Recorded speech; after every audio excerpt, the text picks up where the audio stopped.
لا إله إلا الله وحده لا شريك له وأشهد أن محمدا عبده ورسوله أما بعد فأعوذ بالله من الشيطان الرجيم بسم الله الرحمن الرحيم الحمد لله رب العالمين الرحمن الرحيم مالك يوم الدين إياك نعبد وإياك نستعين اهدنا الصراط المستقيم صراط الذين أنعمت عليهم غير المغضوب عليهم ولا الضالين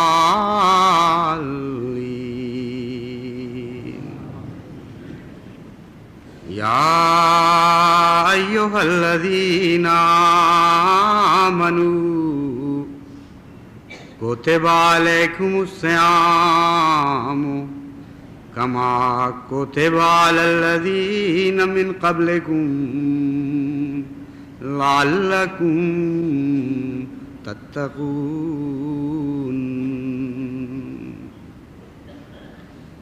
لعلكم تتقون أياما معدودات فمن كان منكم مريضا أو على سفر فعدة من أيام أخر وعلى الذين يطيقونه فدية طعام مسكين فمن تطوع خيرا فهو خير الله وأن تصوموا خير لكم إن كنتم تعلمون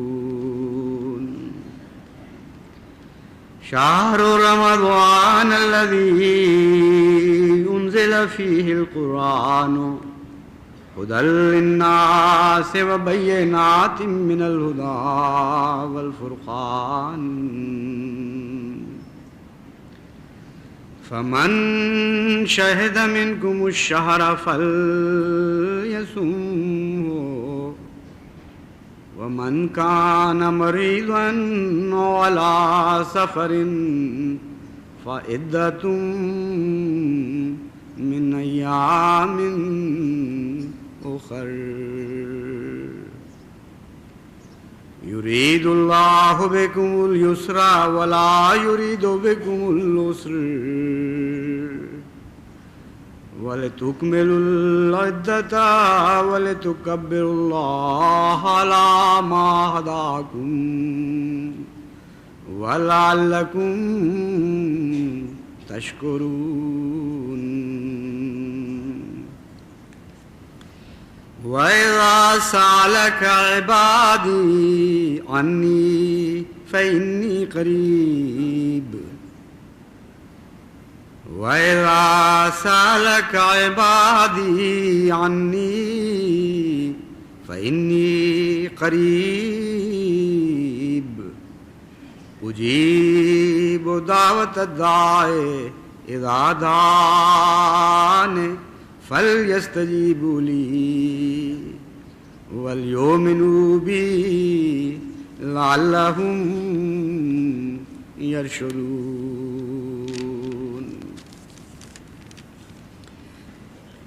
یہ جمعہ جو ہم آج پڑھ رہے ہیں یہ رمضان شریف سے پہلے آخری جمعہ ہے، اور انشاءاللہ تعالی آئندہ جمعہ رمضان مبارک کے ایام میں آئے گا۔ اس لیے آج کے خطبے کے موضوع کے لیے میں نے وہ آیات چنی ہیں جن کا تعلق رمضان مبارک سے ہے اور روزہ رکھنے سے متعلق ہدایات دی گئی ہیں اور ان کے فوائد سے آگاہ کیا گیا ہے۔ سب سے پہلے تو اللہ تعالیٰ مومنوں کو یہ بتاتا ہے کہ تم پر جو روزے فرض کیے گئے ہیں تم سے پہلے لوگوں پر بھی فرض کیے گئے تھے، لعلکم تتقون، تاکہ تم تقوی اختیار کرو۔ اس کے دو مفہوم ہو سکتے ہیں۔ ایک پڑھنے والا یہ سمجھے گا کہ اللہ تعالیٰ یہ فرما رہا ہے کہ دیکھو ہم صرف تم پر سختی نہیں کر رہے بلکہ تم سے پہلے لوگوں پر بھی کافی سختی ہوئی تھی، اس لیے جہاں وہ بیچارے روزوں میں پکڑے گئے وہاں تم بھی پکڑے جا رہے ہو تو کیا فرق پڑتا ہے۔ لیکن یہ مفہوم ہرگز یہاں مراد نہیں ہے۔ ایک دوسرا مفہوم یہ ہے کہ ہم نے پہلوں کو بھی ایک نعمت عطا کی تھی، تم اس رسول کے ماننے والے ہو جس نے نعمتوں کو تمام کر دیا، درجہ کمال تک پہنچا دیا، اس لیے تمہارا زیادہ حق بنتا ہے کہ ہم یہ نعمت تمہیں عطا کریں۔ لعلکم تتقون، کیونکہ روزوں کا نتیجہ تقوی ہے، اور تقوی کی سب سے زیادہ تعلیم حضرت محمد مصطفیٰ صلی اللہ علیہ وآلہ وسلم نے دی، اس لیے ضروری تھا کہ ان سے زیادہ شان کے ساتھ تم پر روزے فرض کیے جاتے۔ جہاں تک من قبلکم کا ذکر ملتا ہے تاریخ میں، یعنی ان لوگوں کا ذکر جو اس سے پہلے گزرے ہیں، تو اگرچہ یہ درست ہے اور قرآن کریم اس طرف بھی اشارہ فرما رہا ہے کہ کوئی بھی مذہب ایسا نہیں جس میں روزے فرض نہ کیے گئے ہیں۔ چنانچہ انسائکلوپیڈیا بریٹینیکا اس مضمون پر لکھتا ہے کہ دنیا میں جتنے بھی مذاہب آئے ہیں ان میں ایک بھی ایسا نہیں جو روزے کے تصور سے خالی رہا ہو،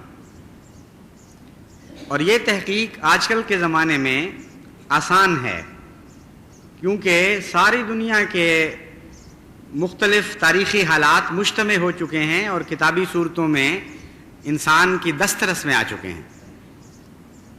مگر حضرت محمد مصطفیٰ صلی اللہ علیہ وآلہ وسلم کو جب یہ بتایا جا رہا تھا تو دنیا کے مذاہب کی بھاری اکثریت ایسی تھی جن کے متعلق آن حضرت صلی اللہ علیہ وآلہ وسلم کو اطلاع پانے کا کوئی بھی ذریعہ نہیں تھا۔ تو سب سے پہلے تو توجہ اس طرف منعطف ہوتی ہے کہ عجیب شان کا رسول ہے اور عجیب شان کا کلام اس پر نازل ہو رہا ہے کہ ساری دنیا کے متعلق ایک دعویٰ کرتا ہے جس کے متعلق کوئی عقلی وجہ موجود نہیں کہ وہ دعویٰ تحدی سے کیا جا سکے اور پھر وہ درست بھی ثابت ہو۔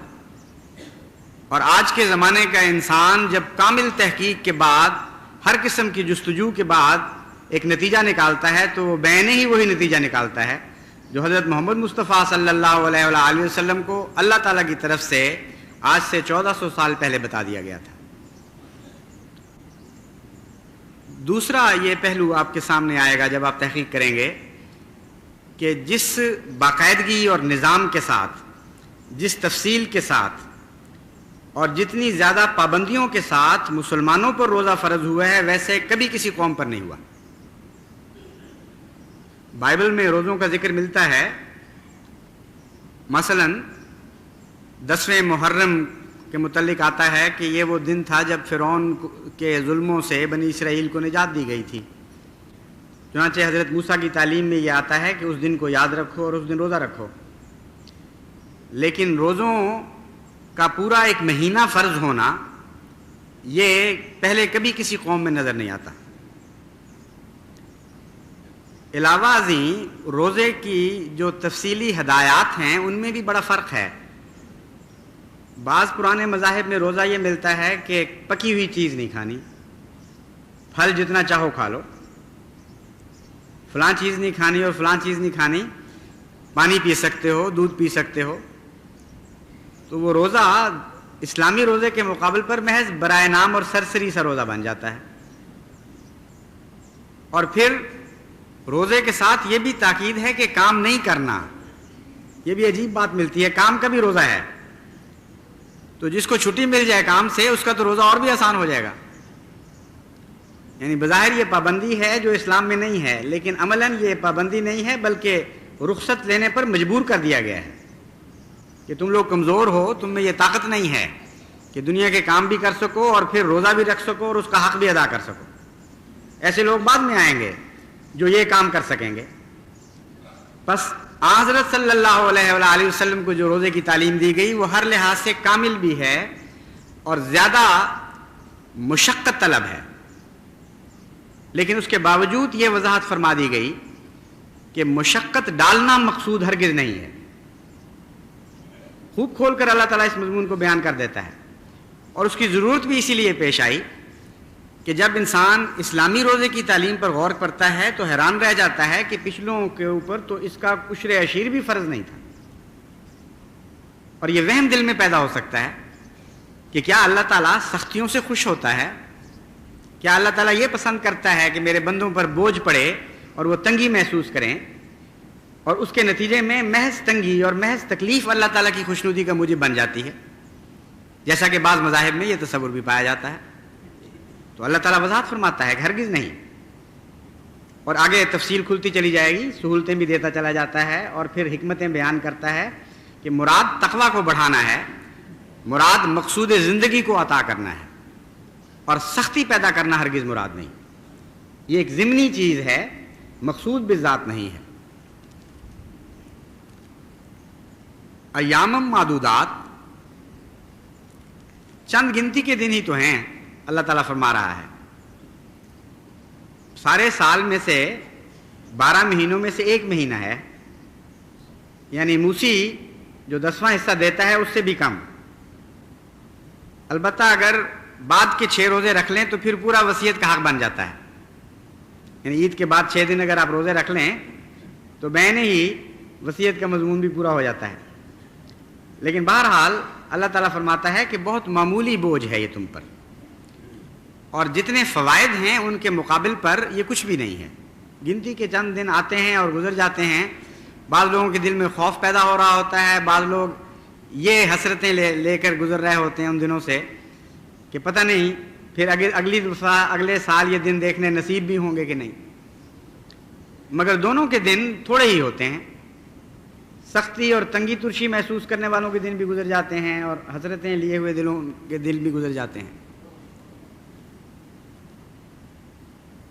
فرمایا کہ یہ وہ روزہ ہے جو تم پر فرض کیا گیا، لیکن جیسا کہ میں نے بیان کیا تھا قرآن کریم فرماتا ہے کہ سختی کی خاطر نہیں.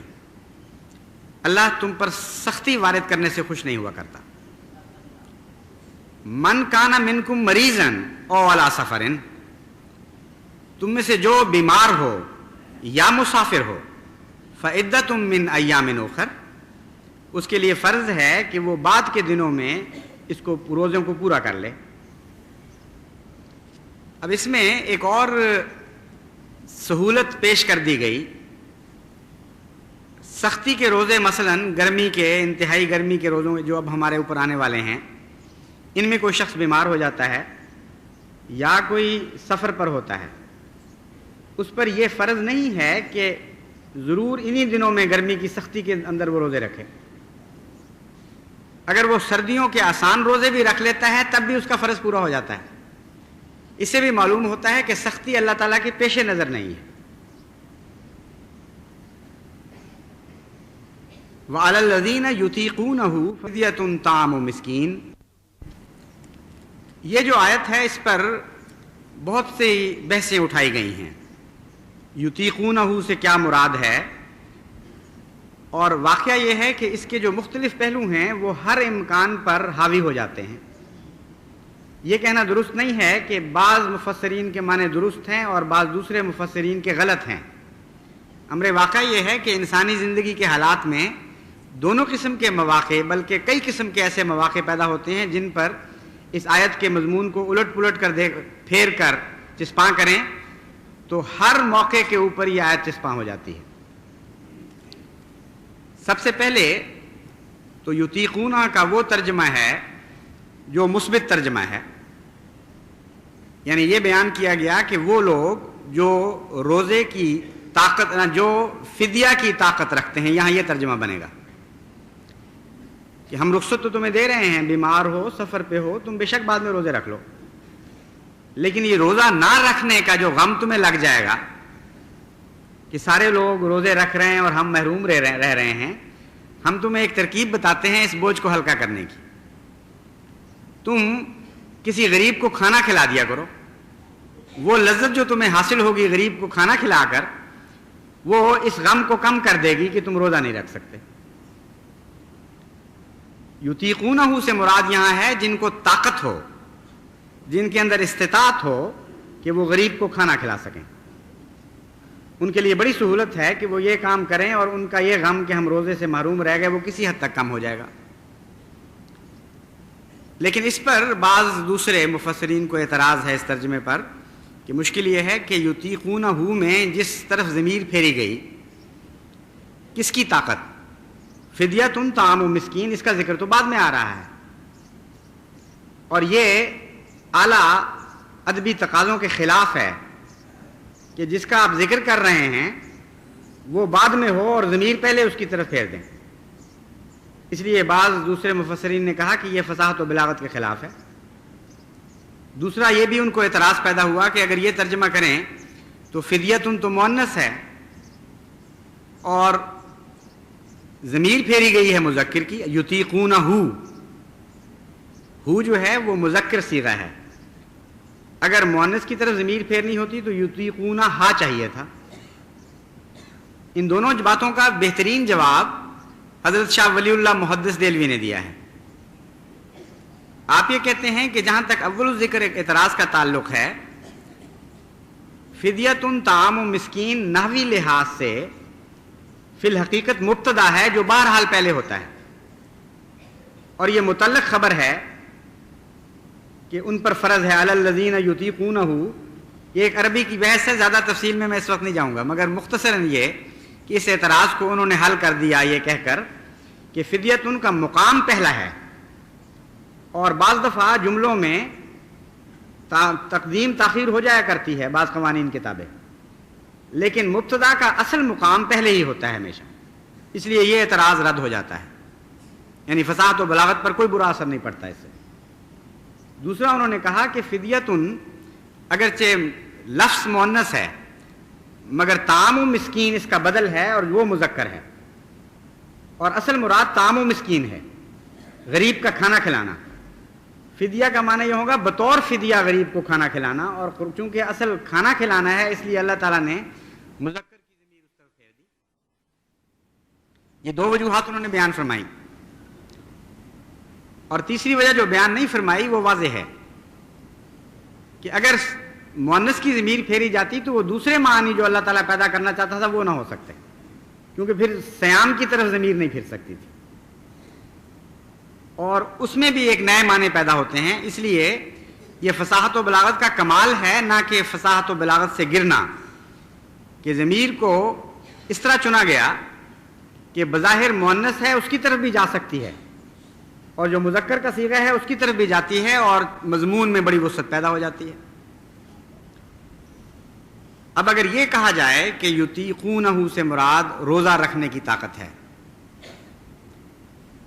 تو اس سے تو پھر مضمون الٹ پلٹ اور بے معنی ہو جاتا ہے۔ جہاں تک یہ کہ سمجھ میں آنے والی بات ہے کہ یطیقونہ سے مراد فدیۃ و طعام مسکین ہے، کہ وہ لوگ، خدا تعالیٰ یہ فرمانا چاہتا ہے کہ وہ لوگ جو کھانا کھلانے کی طاقت رکھتے ہوں ان کو ہم یہ نصیحت کرتے ہیں کہ جن دنوں وہ روزے نہ رکھ سکیں وہ غریبوں کو کھانا کھلائیں، تاکہ ان کو تسکین ملے کہ وہ بھی شامل ہیں کسی رنگ میں عبادت میں۔ یہ تو بڑی واضح بات ہے، مگر یہ کیا معنی ہوا کہ جو لوگ روزے کی طاقت رکھتے ہیں وہ کھانا کھلائیں؟ جو روزے کی طاقت رکھتے ہیں اس کا جواب تو یہ ہونا چاہیے کہ وہ روزہ رکھیں، نہ کہ دوسروں کو کھانا کھلا کے چھٹی کر جائیں۔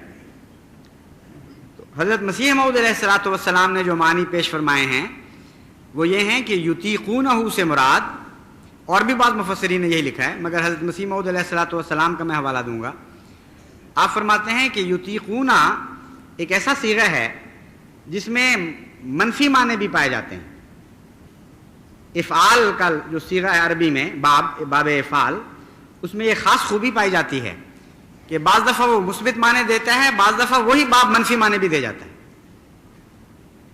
چنانچہ یطیقونہ کا مطلب یہ بنے گا جب صیام کی طرف ضمیر جائے گی، روزے کی طرف، کہ وہ لوگ جو روزہ رکھنے کی طاقت نہیں رکھتے وہ غریب کو کھانا کھلائیں. اس کا کیا مطلب ہے طاقت نہیں رکھتے وہ غریب کو کھانا کھلائیں؟ جو طاقت نہیں رکھتے ان کو تو اللہ تعالیٰ چھٹی دے چکا ہے کہ بعد میں.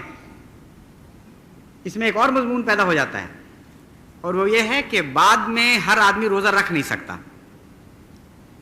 کچھ لوگ ایسے ہیں جو بیمار ہوتے ہیں وقتی، چند دن بیمار ہوئے، اس کے بعد صحت ہو گئی اور ان کو یہ تسلی ہوگی کہ ہم بعد میں روزہ رکھ لیں گے، اور دراصل روزہ رکھنا ہی ان کا فدیہ ہے پہلے روزے کا.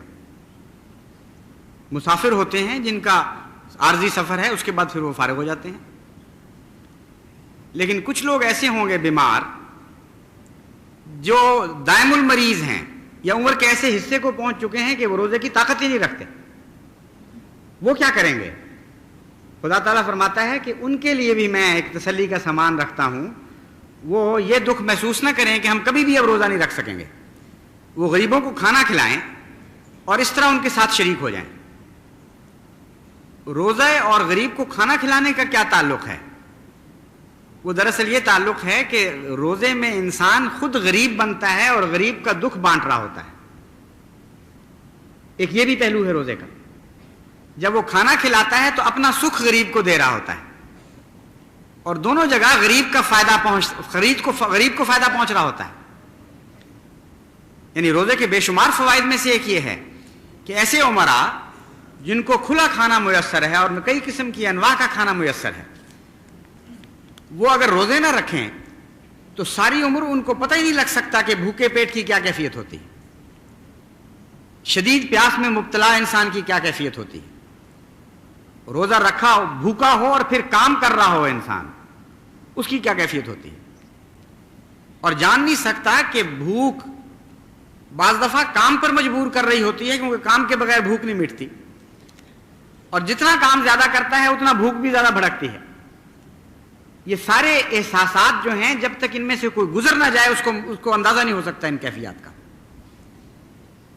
اور دنیا کی باقی قوموں میں کوئی ایسا جبری نظام نہیں ہے کہ ہر امیر کو مجبور کر دیا جائے کہ کم از کم 1 مہینہ اپنے غریب بھائیوں کا دکھ محسوس کرو اور ان کا دکھ آپ اپنے اوپر جاری کر دو تاکہ تمہیں احساس ہو کہ معاشرہ کیا ہوتا ہے.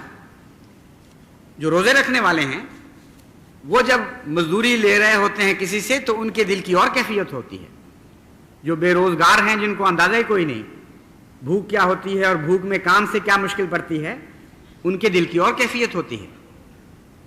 اول الذکر کے نتیجے میں یعنی جو روزہ رکھنے والے ہیں اور کام لے رہے ہوتے ہیں، معاشرے میں بڑا حسن پیدا ہو جاتا ہے، ان میں انسانی قدریں آ جاتی ہیں، ان میں غریب اور امیر میں دوری بڑھتی نہیں ہے بلکہ فاصلے کم ہو جاتے ہیں. بسا اوقات وہ مزدوروں کو روکتے ہیں خود کہ ٹھہرو، ہم تمہیں پانی پلاتے ہیں، ہم تمہارے لیے کچھ کھانے کا انتظام کرتے ہیں، سہولتیں مہیا کرتے ہیں. جو سہولتیں ان کے کانٹریکٹ یا ان کے معاہدے میں شامل نہیں ہوتی. وہ کیوں کرتے ہیں؟ اس لیے کہ اللہ تعالیٰ ان کو 1 مہینہ روزے کی ٹریننگ دے چکا ہوتا ہے، کم از کم 1 مہینہ. چنانچہ اس سے آپس میں دوری کی بجائے محبت پیدا ہو رہی ہوتی ہے. اور بعض ظالم اور بڑی کثرت سے ایسے لوگ ملتے ہیں. بعض ظالم ایسے ہیں جو مزدور سے کام لے رہے ہوتے ہیں اور ساتھ گالیاں دے رہے ہوتے ہیں کہ تم سے چلا نہیں جاتا، دوڑو، تیز کرو، اپنا وقت پورا کرو. حالانکہ اس غریب کے پیٹ میں روٹی نہیں ہوتی، کمزوری محسوس ہو رہی ہوتی ہے، اس کی جان نکل رہی ہوتی ہے گرمی میں، سردی میں، اور پوری طرح بے حس اور بے تعلق ہو کر گویا ایک دوسری دنیا کی مشین ہے. بعض ظالم ان سے زبردستی کام لے رہے ہوتے ہیں. تو انسانی قدروں کو بڑھانے کے لیے روزہ ایک بہت ہی اہم چیز ہے، اور دکھ بانٹنے کا نام، غریب کے ساتھ دکھ بانٹنے کا نام روزہ ہے. جب آپ دکھ نہیں بانٹ سکتے مجبوراً تو اللہ فرماتا ہے پھر سکھ بانٹو، اپنے سکھ ان کو دو، اس طرح شریک ہو جاؤ ان کے ساتھ، جو نعمتیں تمہیں ملی ہیں وہ ان کو عطا کرو. چنانچہ فدیے میں یہ روح مقرر فرمائی کہ ہر شخص اپنی توفیق کے مطابق فدیہ دے، جس کو فدیہ دینا ہے اس کی حیثیت کے مطابق نہیں دینا۔ اس فلسفے کو بڑا نمایاں کر دیا اللہ تعالیٰ نے یہ فرما کر کہ یہ نہیں کہو گے کہ اس غریب کو تو ایک روٹی اور پیاز کافی ہے، اس لیے میں ایک روٹی اور پیاز دے دوں گا اور میرا فدیہ پورا ہو جائے گا۔ اللہ تعالیٰ اس کی اجازت نہیں دیتا، پھر تو سکھ نہ بانٹا گیا۔ اللہ تعالیٰ تو یہ فرماتا ہے کہ اپنے سکھوں میں غریبوں کو شریک کرو۔ اگر تم اعلیٰ قدروں کی اعلیٰ نعمتیں استعمال کرتے ہو اپنے لیے، نہایت ہی اونچی قسم کے کھانے کھاتے ہو، تو فدیہ تب ہوگا اگر تم ویسے ہی کھانا غریبوں کو کھلاؤ اور ان کو بھی اندازہ ہو کہ اللہ تعالیٰ نے ان لوگوں کو کیا کیا نعمتیں دی ہوئی ہیں، کچھ وہ بھی شریک کریں، سارا سال نہ کھا سکیں، چلو ایک مہینہ ہی وہ تمہارے ساتھ شریک ہو جائیں۔ تو بہت سے جو مسالے ہیں ان میں سے یہ ایک دو مسالے ہیں جو جن کا اس آیت میں ذکر ہے۔ فمن تطوع خیرا فہو خیر لہ، اب فرض تو ان پر ہوگا فدیہ دینا جو روزہ نہیں رکھ سکتے۔ علی الذین میں جو فرض کے معنی پائے جاتے ہیں اس کا تعلق یطیقون سے ہے، یعنی منفی معنوں کے ساتھ۔ اگر یطیقون کے منفی معنی لیے جائیں اور ایسے اشخاص ہوں جو روزے کی طاقت سے مستقلاً محروم ہو چکے ہیں، تو لازماً ان کو فدیہ دے کر روزے کا حق ادا کرنے کا ایک اور طریق اختیار کر لینا چاہیے، اور یہ لازم ہے ان پر جن کے اندر استطاعت ہے فدیہ دینے کی۔ یہ معنی بھی بیچ میں آ جاتے ہیں۔ اگر اتنا غریب ہے کہ اپنے لیے کھانا میسر نہیں تو اس کو اللہ تعالیٰ مستغنی فرما دیتا ہے، اور یہ لچک اس آیت میں دونوں طرح کی موجود ہے۔ لیکن فرماتا ہے کہ یہ تو فرض ہے، ہم جانتے ہیں ہمارے بندوں میں سے ایسے بہت سے ہوں گے جو روزہ رکھ بھی سکتے ہوں گے بعد میں، تب بھی ان کو بے قراری ہوگی کہ ہم کیوں محروم چلے جا رہے ہیں۔ فرمایا ایسی اطاعت کی روح رکھنے والے، ایسے پیش خدمت کے کاموں میں اور دین کے کاموں میں آگے بڑھنے والے، من تطوع، جو اطاعت کی روح میں درجہ کمال رکھتے ہیں، اگر وہ اپنی طرف سے فدیے دینا چاہیں تو منع تو نہیں ہے ان کو، وہ طاقت رکھتے ہوں یا نہ رکھتے ہوں اس سے قطع نظر، جب وہ روزہ چھوڑیں وہ فدیے دیں، اور اس لذت میں ہم ان کو شریک کر لیتے ہیں۔ فہو خیر لہ، اور یہ بھی بتا دیتے ہیں کہ ان کے لیے بہتر ہوگا اس میں، یعنی توئی نظام بھی فدیے کا جاری فرما دیا ساتھ ہی۔ وَأَن تَصُومُوا خَيْرٌ لَكُمْ إِن كُنتُمْ تَعْلَمُونَ، یہاں پہنچ کر انسانی فطرت کو جھنجھوڑا ہے اللہ تعالیٰ نے۔ بہت سے بیمار ایسے ہیں جو دل کے بھی بیمار ہوتے ہیں، بہت سے بیمار ایسے ہوتے ہیں جو جسم سے زیادہ روح کے بیمار ہوتے ہیں، ان کو بہانہ چاہیے ہوتا ہے روزے چھوڑنے کا۔ ان کو چھینک آ جائے تو وہ سمجھتے ہیں روزہ چھوڑ دینا چاہیے، ان کی طبیعت ذرا اداس ہو جائے تو وہ سمجھتے ہیں بیمار ہو گئے ہیں روزہ چھوڑ دینا چاہیے۔ تو اللہ تعالیٰ فرماتا ہے کہ روزہ چھوڑنے کا جو حکم ہے یہ تمہارے لیے نقصان ہے، روزہ چھوڑنے کی جو اجازت ہے یہ نقصان کا سودا ہے، فائدے کا سودا نہیں ہے۔ ایک تمہاری مجبوریوں کو پیش نظر رکھ کر اللہ نے اجازت دی ہے، لیکن حقیقت یہ ہے کہ جو روزہ رکھتا ہے اس کو وہ بہت بہتر ہے اس آدمی کی نسبت جو مجبوراً روزہ چھوڑ رہا ہے۔ اس لیے عقل سے کام لینا اور اپنے فائدے کے خلاف کوئی فعل نہ کرنا، اپنے نفس کے خلاف نہ فیصلہ کر دینا کہ بظاہر آسانی میں تم پڑھ رہے ہو اور حقیقت میں بہت بڑا گھاٹا کھا رہے ہو۔ اس وقت کی رعایت سے میں اس حصے کو فی الحال ترک کر رہا ہوں، درمیان کی آیات کو، اور آخری جو مدعا اور مقصود اور مطلوب ہے روزوں کا اس کو بیان کرتا ہوں۔ اللہ تعالیٰ فرماتا ہے وَإِذَا سَأَلَكَ عِبَادِي أَنِّي فَإِنِّي قَرِيبٌ، کہ جب میرے بندے تجھ سے سوال کریں کہ میں کہاں ہوں اور کیسے مجھے پایا جا سکتا ہے، فَإِنِّي قریب، تو تیرے کہنے سے پہلے ہم ان کو بتا رہے ہیں کہ میں قریب ہوں۔ یہ نہیں فرمایا کہ تو ان سے کہہ دے کہ میں قریب ہوں، فرمایا میں ان کے قریب ہوں۔ اجیب دعوت الداعی اذا دعان فلیستجیبوا لی ولیؤمنوا بی لعلہم یرشدون، میں ان کی دعوت کا جواب دیتا ہوں، ان کی پکار کو سنتا ہوں اور قبول کرتا ہوں، لیکن یہ یک طرفہ رستہ نہیں ہے. وہ یہ نہ سمجھیں کہ وہ گویا کہ اللہ تعالیٰ ان کا کوئی نوکر بن گیا ہے، وہ حکم دیتے چلے جائیں اور اللہ تعالیٰ منظور کرتا چلا جائے گا. فرمایا یہ تعلق کا دو طرفہ رستہ ہے. فَلْيَسْتَجِيبُوا لِي، وہ میری باتوں کا بھی جواب دیا کریں اور جو میں ان کو نصیحتیں کرتا ہوں ان کے فوائد کی خاطر ان پر عمل کیا کریں، تب یہ رشتہ چلے گا.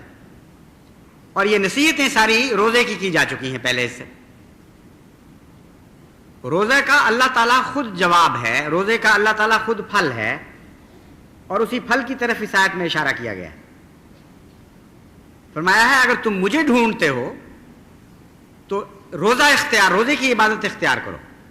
یہ کامل عبادت ہے. اس عبادت کے بعد تم سب سے اعلیٰ جنتیں حاصل کر لو گے، اور وہ جنتیں میری رضا کی جنتیں ہیں. کوئی بھی دنیا میں ایسی عبادت نہیں متصور ہو سکتی جو ساری عبادتوں کی جامع ہو سوائے روزے کے. اس میں ہر چیز آ جاتی ہے، بدنی، روحانی، جسمانی، جذباتی. کوئی پہلو ایسا عبادت کا نہیں ہے جو روزے میں نہ آتا ہو. اس لیے اللہ تعالیٰ مقصود بن جاتا ہے روزے کا. اس مضمون کی احادیث تو بکثرت ملتی ہیں. سوال یہ ہے کہ قرآن کریم میں اس طرف کہاں اشارہ ہے؟ وہ اول تو یہاں جیسا کہ میں نے بیان کیا ہے مقصود اللہ تعالیٰ کی ذات ہے، اور روزوں کے حکم کے بعد اپنی ذات کو رکھ دیا. فرمایا کہ میں تمہارے قریب آ جاؤں گا اگر روزے رکھو گے، اگر عبادتوں کا حق ادا کرو گے تو میں تمہارے پاس ہوں گا.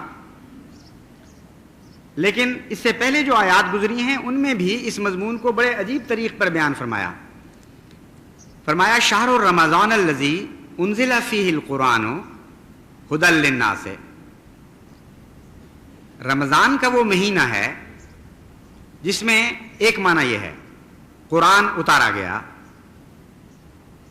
اب بہت سے علماء نے اس پر بحث اٹھائی کہ قرآن کریم کا آغاز تو ہو سکتا ہے رمضان شریف میں ہوا ہو، لیکن یہ کہنا کہ رمضان میں ہی قرآن اتارا گیا یہ درست نہیں ہے. سارے سال قرآن کریم مختلف وقتوں میں اترتا رہا ہے.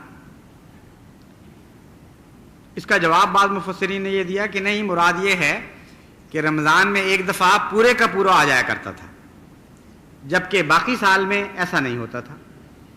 تو انزل فیہ القرآن سے یہ مراد ہوگی کہ حضور صلی اللہ علیہ وآلہ وسلم کو رمضان شریف میں جبرائیل قرآن دہرایا کرتا تھا، یہاں تک کہ جب قرآن مکمل ہو گیا تو پھر جو رمضان آیا ہوگا اس میں لازماً سارا قرآن ایک دفعہ رمضان میں اتر گیا. تو یہ بھی درست ہے، اس میں اس کو غلط نہیں کہا جا سکتا. قرآن کریم کے بہت سے متون ہیں، مگر حضرت مسلم موعود نے جو ترجمہ کیا ہے وہ یہ ہے انزل فیہ القرآن. رمضان وہ مہینہ ہے جس کے بارے میں گویا سارا قرآن کریم اتارا گیا ہے. یعنی قرآن کریم کیوں اتارا گیا ہے؟ رمضان شریف کے متعلق اتارا گیا ہے. اب بظاہر تو قرآن کریم بہت زیادہ وسیع ہے اور رمضان کے جو احکامات ہیں وہ محدود ہیں، لیکن امر واقعہ یہ ہے کہ اگر آپ تجزیہ کریں تو قرآن کریم جس جس مقصد کی خاطر اتارا گیا ہے وہ سارے مقاصد رمضان شریف میں پورے ہو جاتے ہیں. ایک مقصد اس کا ایک ذرہ بھی باقی نہیں رہ جاتا رمضان شریف کے علاوہ. عبادت کی جتنی قسمیں بیان ہوئی ہیں وہ ساری روزوں کے اندر آ جاتی ہیں. خدمت خلق کی جتنی قسمیں بیان ہو سکتی ہیں وہ ساری روزے کے اندر آ جاتی ہیں. ہمدردی کی انتہا بھی سکھاتا ہے اور خشوع و خضوع کا کمال بھی اللہ تعالیٰ انسان کو عطا کرتا ہے. عجز کی راہیں بھی بتاتا ہے اور غریبوں کو اٹھا کر اپنے ساتھ شامل کرنے کے طریق بھی سکھاتا ہے. تو قرآن کریم کی ساری تعلیم کا خلاصہ رمضان شریف ہے. اور جو رمضان میں سر جھکاتے ہوئے گزرے گا اس دروازے سے، جو کامل طور پر اللہ تعالیٰ کی اطاعت کا رنگ اختیار کرتے ہوئے رمضان میں سے گزر جائے گا، گویا اس نے قرآنی تعلیمات کا سارا پھل پا لیا. گویا جو کچھ بھی قرآن لے کر آیا تھا وہ سارا اس کے نصیب میں آ گیا. چنانچہ اس تشریح کو دیکھتے ہوئے جب ہم احادیث نبوی پر غور کرتے ہیں تو صاف پتہ چلتا ہے کہ حضرت صلی اللہ علیہ وآلہ وسلم نے ایک بھی بات اپنی طرف سے نہیں کہی. تمام روزے کی خوبیاں جو بیان فرمائی ہیں وہ مبنی بر قرآن بیان فرمائی ہیں. اور بھی بعض آیات سے استنباط فرمایا ہوگا، لیکن اس آیت سے تو بڑا واضح استنباط حضرت صلی اللہ علیہ وآلہ وسلم نے فرمایا، کیونکہ مضمون وہی بیان فرماتے ہیں کہ رمضان تو مقصود ہے قرآن کریم کا، قرآن کے سارے پھل رمضان سے وابستہ ہو چکے ہیں، اس لیے گویا سارا قرآن رمضان کے بارے میں اتارا گیا ہے۔ چنانچہ ساری خوبیاں جو عبادت کے ذریعے حاصل ہو سکتی ہیں حضرت صلی اللہ علیہ وآلہ وسلم نے قرآن رمضان کی طرف منسوخ فرمائیں، روزوں کی طرف منسوخ فرمائیں۔ فرمایا باقی ساری عبادتیں ایسی ہیں جن میں بندے کا دخل ہے، ایک روزہ ایسی عبادت ہے جو خالصتاً اللہ کے لیے ہے، یعنی کلیتاً اللہ روز رمضان کے روزوں کو اپنا کہتا ہے، یہ میرے ہیں، اور فرماتا ہے باقی چیزوں کی جزا تو مختلف ہے، مختلف قسم کی جنتیں، رمضان کی جزا میں خود ہوں۔ تو لازماً قرآن کریم کا جو سب سے اعلیٰ مقصد ہے اللہ کو پا لینا، وہ رمضان کے ساتھ وابستہ ہے۔ پھر اور بہت سے انداز ہیں حضور اکرم صلی اللہ علیہ وآلہ وسلم کے رمضان کی خوبیاں بیان فرمانے کے، لیکن وقت نہیں ہے، وہ انشاءاللہ بعد میں کسی وقت بتاؤں گا۔ اس وقت یہی کافی ہے فی الحال کہ رمضان شریف تمام عبادتوں کا خلاصہ ہے، رمضان شریف تمام عبادتوں کا ارتقاء ہے، رمضان شریف اس مقصود کی طرف انسان کو لے کے جاتا ہے جس کی خاطر انسان پیدا کیا گیا ہے۔ یہ انسان کو بنی نوع انسان کے حقوق ادا کرنے میں بھی درجہ کمال تک پہنچاتا ہے، اور اللہ تعالیٰ کے حقوق ادا کرنے میں بھی درجہ کمال تک پہنچاتا ہے۔ اس کے باوجود بڑے ہی بدقسمت ہوں گے وہ لوگ جو رمضان کو پائیں اور خالی ہاتھ یہاں سے نکل جائیں، رمضان کی برکتوں میں سے ہو کے گزریں، لیکن یہ پانی ان کو چھوئے نہ، چکنے گھڑے کی طرح اسی طرح یہ وہاں سے آگے ہو جائیں۔ یہ بڑی بدقسمتی ہے، یہ ایسی بدقسمتی ہے کہ کروڑ غریبوں کو بھی آپ کھانا کھلا دیں تو اس نعمت کی محرومی کا بدلہ وہ نہیں ہو سکتی۔ اس لیے ہر وہ احمدی جو استطاعت رکھتا ہے اور اپنے نفس کا تجزیہ کر کے جانتا ہے کہ وہ بیمار نہیں ہے بلکہ صرف کمزوری محسوس کر رہا ہے، اس کو لازماً آگے بڑھنا چاہیے اور روزے رکھنے چاہیے۔ ایام معدودات، چند گنتی کے دن ہیں، اس کی سختیوں کا پتہ بھی نہیں لگتا کب گزر گئیں، اور سختیاں ایسی ہیں جو انسان کو دن بدن ہلکا کرتی چلی جاتی ہیں، جسم بھی ہلکے ہوتے چلے جاتے ہیں، روح بھی ہلکی ہوتی چلی جاتی ہے، زیادہ تیزی کے ساتھ انسان آگے قدم بڑھاتا ہے۔ اور رمضان کے بعد ہر روزہ رکھنے والا یہ جانتا ہے کہ اگر اس نے روزہ نہ رکھا ہوتا تو وہ پتہ نہیں کس ذلت میں پڑا ہوا ہوتا۔ بے انتہا کمزوریاں دور کر جاتا ہے رمضان شریف، بے انتہا نعمتیں عطا کر جاتا ہے، اور روزے سے گزرنے کے بعد جس ہلکے پھلکے بدن کے ساتھ انسان قدم اٹھاتا ہے، نہ روزہ رکھنے والے اس کا تصور بھی نہیں کر سکتے۔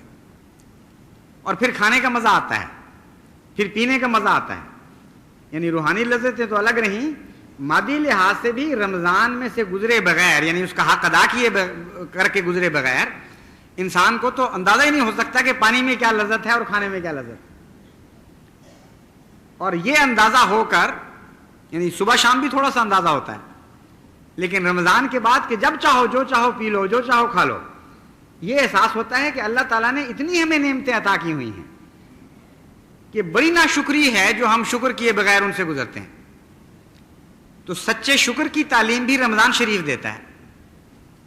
ایک ایک گھونٹ پر اللہ کے احسانات یاد آتے ہیں پھر، اور وہ جو مادی لذت میں نے بتائی ہے پانی پینے کی، اس روحانی لذت کے مقابل پر کچھ بھی نہیں رہتی جو ایک مومن کو اس وقت حاصل ہوتی ہے جب وہ پانی سے جسم کی پیاس بجھاتا ہے تو اس کی روح کی پیاس بھی ساتھ بجھ رہی ہوتی ہے۔ وہ کہتا ہے شکر ہے خدا کو یاد کرنے کا موقع دوبارہ میسر آ گیا، اگر میں 2-3 رمضان اسی طرح گزر جاتا تو پانی پینا اپنا حق سمجھتا، خیال بھی نہ آتا کہ یہ اللہ تعالیٰ کی بہت بڑی نعمت ہے۔ پھر ہر گھونٹ پر خدا کی نعمتیں یاد آتی ہیں اور اس کے احسان کا تصور دل کو مغلوب کر لیتا ہے، روح سجدہ ریز ہو جاتی ہے اس کے حضور۔ تو بے انتہا فوائد ہیں رمضان شریف کے، آپ سر جھکاتے ہوئے گزریں اس رمضان سے، اپنے روح کو بھی اپنی جسم کو بھی خدا کے حضور پیش کر دیں اور پھر دیکھیں کہ اللہ تعالیٰ کے کیسے فضل نازل ہوتے ہیں۔ ایسے لوگوں کے حق میں فرمایا ہے وَإِذَا سَأَلَكَ عِبَادِي أَنِّي فَإِنِّي قَرِيبٌ، یہ لوگ جو میری عبادت کا حق ادا کرتے ہیں ان کو بتا دے کہ میں ان کے قریب ہوں۔ یہ تجھ سے پوچھتے ہیں، میں کہتا ہوں کہ میں ان کے قریب ہوں، لیکن یاد رکھیں کہ میرے حقوق ضرور ادا کریں، کیونکہ میرے حقوق ادا کرنے کے نتیجے میں ان کو ملوں گا، ورنہ یہ یک طرفہ راستہ نہیں ہوگا تعلق کا۔ اللہ تعالیٰ ہمیں توفیق عطا فرمائے اور رمضان کا حق ادا کرتے ہوئے ہم اس کی نعمتوں سے انتہا سے زیادہ فوائد اٹھائیں۔ لیکن یہ بات یاد رکھیں کہ اس رمضان کو اس طرح ضائع نہ کر دیں جس طرح اس سے پہلے بعض قوموں نے روزوں کو ضائع کر دیا تھا۔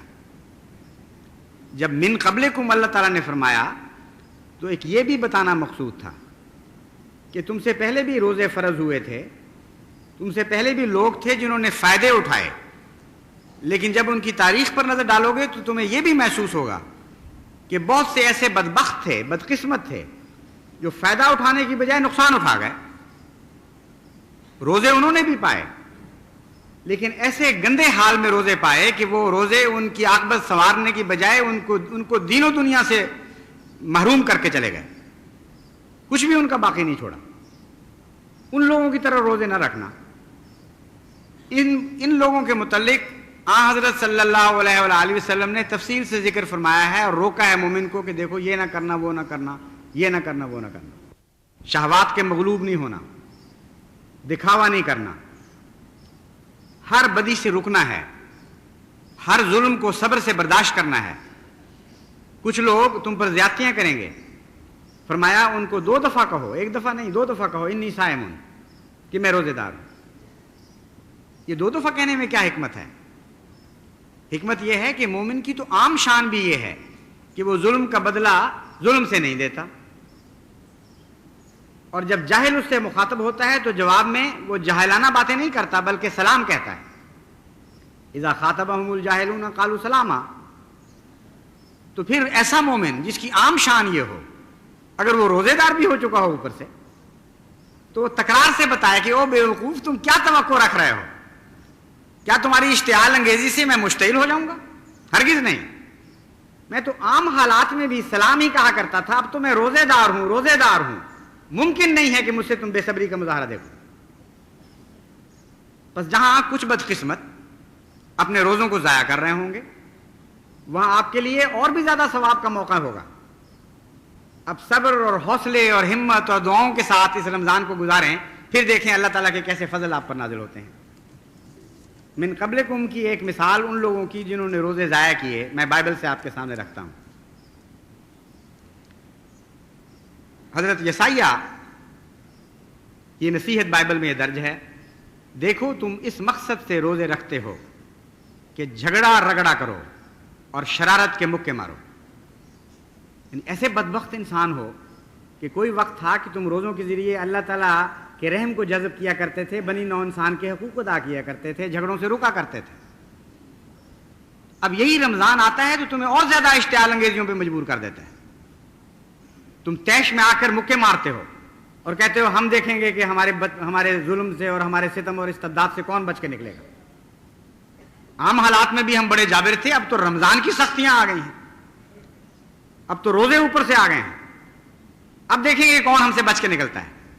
فرماتا ہے تم یہ کر رہے ہو۔ یعنی یہود کی جو حالت گزر چکی ہے، جس کی طرف قرآن کریم من قبلکم میں ایک پہلو کی طرف اشارہ کرتا ہے، اس کی تفصیل ہے یہ بائبل میں۔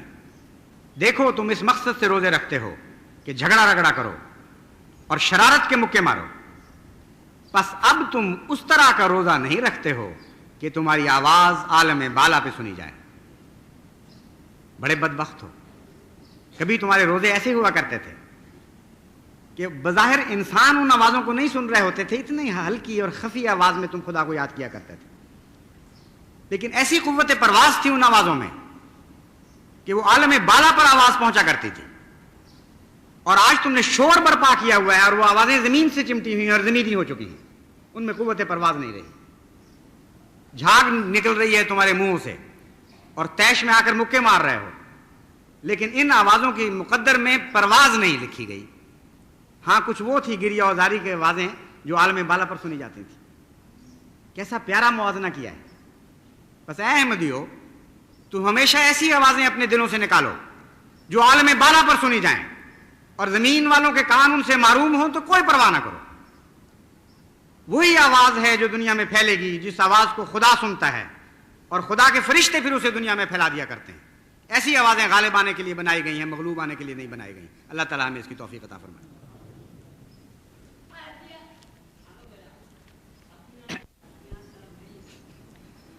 الحمدللہ نحمدہ ونستعینہ ونستغفرہ ونؤمن بہ ونتوکل علیہ ونعوذ باللہ من شرور انفسنا ومن سیئات اعمالنا من یہدہ اللہ فلا مضل له ومن یضللہ فلا ہادی له ونشهد ان لا الہ الا اللہ وحدہ لا شریک له ونشهد ان محمدا عبده ورسوله. عباد اللہ رحمکم اللہ، ان اللہ یامر بالعدل والاحسان وایتاء ذی القربى وینہی عن الفحشاء والمنکر والبغی یعظکم لعلکم تذکرون. یعظکم لعلکم تذکرون. اذکروا اللہ یذکرکم وادعوہ یستجب لکم ولذکر اللہ اکبر.